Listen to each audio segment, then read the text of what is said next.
भाई नमस्कार आप लोग। भाई आज हम बात करें खेसारी भैया और पवन भैया और नील कलम। सबसे ज़्यादा पैसा किसने कमाया गाना को लेकर आज बात करें। सबसे ज़्यादा गाना किसका चला, क्योंकि पहला बात करेंगे इसमें खेसारी भैया गाना है जो कि सजाना। ये गाना आप लोग स्क्रीन दिख रहा होगा। एक हफ्ता हुआ, एक हफ्ता में इसको 3 मिलियन व्यू नहीं मिला, 2 मिलियन व्यू भाई क्रॉस किया। क्योंकि पहला वजह ये है इनका व्यू नहीं मिलने की, क्योंकि खेसारी म्यूजिक वर्ल्ड पर गाना आ रहा है तो भाई व्यू कैसे मिलेगा। इससे भाई ये कंपनी से गाना आएगा तो व्यू नहीं मिलेगा, नहीं मिलेगा तो नहीं मिलेगा। पवन भैया जो कि 1000 कंपनी से गाना आ रहा है तो इसलिए ज़्यादा व्यू मिल रहा है। और तीसरा ये वजह है ये खेसारी भैया गाना जो कि लगातार कंटिन्यू नहीं आ रहा है।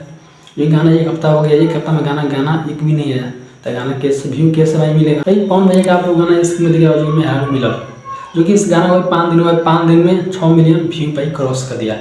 सबसे ज़्यादा लोग देख रहे हैं खेसारी भैया, जितना ऑडियंस है जो कि खेसारी भैया का, जो कि पवन भैया गाना सुन रहे हैं, क्योंकि खेसारी भैया गाना इस बीच में आ नहीं रहा है तो पवन भैया को ज़्यादा प्यार मिल रहा है, इसमें गाना को सुन रहे हैं। और तीसरी बात करें नील कलम आप लोग इसमें देख रहा होगा, जो कि भाई इस गाना को जवान हो गए लोग। इस गाना को 12 दिन हुआ है, 12 दिन में 6 मिलियन इसका व्यू मिला है, 6 मिलियन।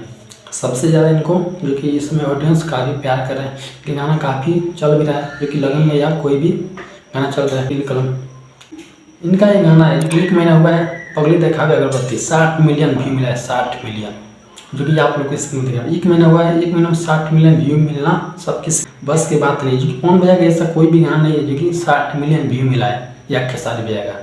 खेसारी या पवन भैया का दोनों का गाना ऐसा कोई नहीं है जिसका ये महीना में 1 महीना में 60 मिलियन व्यू मिला है। तो भाई आप लोग समझ सकते हैं सबसे ज़्यादा पैसा कमाने वाला भोजपुरी इंडस्ट्री में नील कलम है, जो कि गाना की मामला में गाना भाई टॉप लेकर आ रहा है, जो कि सुपरस्टार है। तो आप लोग बताओ आपका फेवरेट हीरो कौन है। तब के लिए भाई नमस्कार।